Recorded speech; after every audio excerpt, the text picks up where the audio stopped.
ಏನು ಇವನು ಸುಮಾರು 5-6 ವರ್ಷದಿಂದ ಈತ ಟ್ರಕ್ ಡ್ರೈವರ್ ಆಗಿ ಕೆಲಸ ಮಾಡ್ತಾ ಇದ್ದ. ಸೊ ಆ ಸಂದರ್ಭದಲ್ಲಿ ಈತನಿಗೆ ಮಧ್ಯಪ್ರದೇಶದ ವ್ಯಕ್ತಿಯ ಜೊತೆಗೆ ಸಂಪರ್ಕ ಬಂದಾಗ ಸುಮಾರು 5-6 ವರ್ಷಗಳಿಂದ ಈ ಕೆಲಸವನ್ನ ಮಾಡಿದ್ದಾನೆ. ಸೊ ಇನ್ನೂ ಹೆಚ್ಚಿನ ತನಿಖೆಗೆ ಆತನನ್ನು ಒಳಪಡಿಸ್ತಾ ಇದ್ದೀವಿ.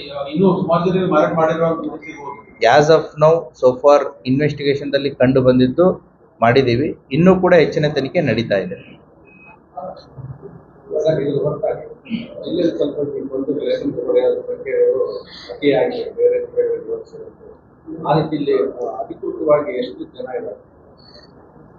ಅಧಿಕೃತವಾಗಿ ನಿಖರವಾದಂಥ ಸಂಖ್ಯೆ ನಮ್ಮಲ್ಲಿ ಇದೆ.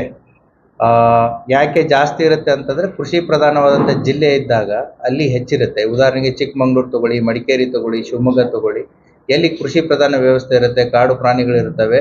ಸೊ ಕೃಷಿ ವ್ಯವಸಾಯವನ್ನು ನಂಬಿಕೊಂಡು ಕೆಲಸ ಮಾಡ್ತಾ ಇರೋರು ಫಾರ್ಮ್ ಹೌಸ್ಗಳಲ್ಲಿ ಜಾಸ್ತಿ ಇರ್ತಾರೆ. ಅವರ ಹೊಲ ಮನೆ ಎಲ್ಲಿರುತ್ತೆ ಅಲ್ಲೇ ಮನೆಗಳನ್ನ ಕಟ್ಕೊಂಡಿರ್ತಾರೆ.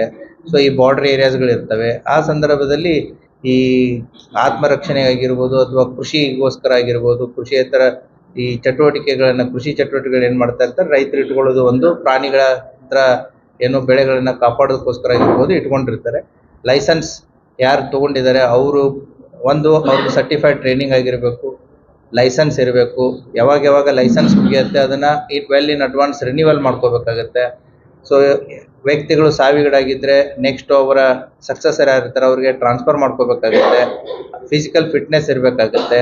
ಯಾರು ರಿನ್ಯೂವಲ್ ಮಾಡ್ಕೊಳ್ಳೋಕ್ಕಾಗಲ್ಲ ಅವರ ಪಿಸ್ತೂಲ್ ಆಗಿರ್ಬೋದು, ಬಂದೂಕ್ ಆಗಿರ್ಬೋದು ಅಥವಾ ಅವರ ಗನ್ಸ್ಗಳನ್ನು ನಾವು ಡಿಪಾಸಿಟ್ ಮಾಡ್ಕೋತೀವಿ ಫರ್ದರ್ ಅವರು ರಿನ್ಯೂವಲ್ ಮಾಡೋವರೆಗೂ.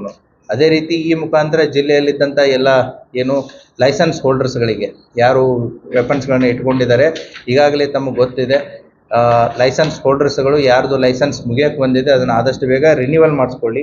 ಯಾರ್ದು ಮುಗಿದಿದೆ ಅದನ್ನು ಮೊದಲು ಡಿಪಾಸಿಟ್ ಮಾಡಿ before we conduct the rates. So ಅದನ್ನು ಡಿಪಾಸಿಟ್ ಮಾಡಿ ಆಮೇಲೆ ಈ ಹೊಸದಾಗಿ ಯಾರು ಲೈಸೆನ್ಸ್ಗಳನ್ನು ಅಪ್ಲೈ ಮಾಡ್ತಾ ಇದ್ದಾರೆ, ಈಗಾಗಲೇ ತಮಗೆ ಗೊತ್ತಿದೆ ಪೊಲೀಸ್ ಇಲಾಖೆ ನಾಗರಿಕ ಬಂದೂಕು ತರಬೇತಿಯನ್ನು ಕೂಡ ಆಯೋಜಿಸಲಾಗಿದೆ. ಅದು 20ನೇ ತಾರೀಕುವರೆಗೂ ಡೇಟ್ ಇದೆ. ಯಾರ್ಯಾರು ಅಪ್ಲೈ ಮಾಡ್ತಾರೆ ಅವ್ರಿಗೆ ಫಸ್ಟ್ ಟ್ರೈನಿಂಗ್ ಕೊಡ್ತೀವಿ, ದೆನ್ ಸರ್ಟಿಫಿಕೇಶನ್ ಆಗುತ್ತೆ. ಸೊ ಅವಶ್ಯಕತೆ ಇದ್ದವರಿಗೆ ಅದನ್ನು ಕಾನೂನಿನ ಚೌಕಟ್ಟಿದೆ, ಕಾನೂನಿನ ಅಂಶಗಳ ಮುಖಾಂತರ ಅದನ್ನು ಚೆಕ್ ಮಾಡಿ ಅವ್ರಿಗೂ ಕೂಡ ಹೊಸದಾಗಿ ಕೊಡಲಾಗುತ್ತೆ.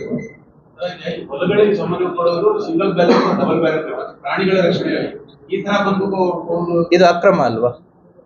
ದಿಸ್ ಇಸ್ ಅಕ್ರಮ. ಈಗ ನೀವೇನ್ ನೋಡ್ತಾ ಇದ್ದೀರಲ್ಲ ಇದು ಅಕ್ರಮವಾದಂತೂ, ಇಲ್ಲಿಗಲ್ ಆಗಿ ಬಂದಿರೋದು, ಇಲ್ಲಿಗಲ್ ಆಗಿ ತಂದಿರೋದು. ಇಲ್ಲ, ಸೆಲ್ಫ್ ಡಿಫೆನ್ಸ್ಗೆ ಬೇರೆ ಇರುತ್ತೆ, ಪ್ರಾಣಿಗಳಿಂದ ರಕ್ಷಣೆಗೆ ಬೇರೆ ಇರುತ್ತೆ. So depending upon the requirement ಅದು ಯಾವ ವೆರೈಟಿ ಬೇಕಾಗುತ್ತೆ ಅದನ್ನ ಕೊಡ್ಲಾಗುತ್ತೆ. So for in our investigation ದಲ್ಲಿ ದುರ್ಬಳಕೆ ಮಾಡ್ಕೊಂಡಿರೋದು ಕಂಡು ಬಂದಿಲ್ಲ. ಇಟ್ಕೊಳ್ಳೋದೇ ಅಪರಾಧ ಒಂದು. ದುರ್ಬಳಕೆ ಆಗೋವರೆಗೂ ನಾವು ಕಾಯಕ್ಕಾಗಲ್ಲ. ಯಾಕೆ ಅಂತಂತಂದ್ರೆ ಇಟ್ಕೊಳ್ಳೋದೇ ತಪ್ಪು. ಈಗ ಉದಾಹರಣೆಗೆ ನೀವು ಅರಕೇರಿ ತಾಂಡದಲ್ಲಿ ಆಗಿರೋದು ಅದೇ, ಆ ಮರ್ಡರ್ ಕೇಸಲ್ಲಿ ಯೂಸ್ ಆಗಿರೋದು ವೆಪನ್ ಅಕ್ರಮವಾದಂತಹ ಕಂಟ್ರಿಮೇಡ್ ಪಿಸ್ತೂಲೇ ಇರೋದು.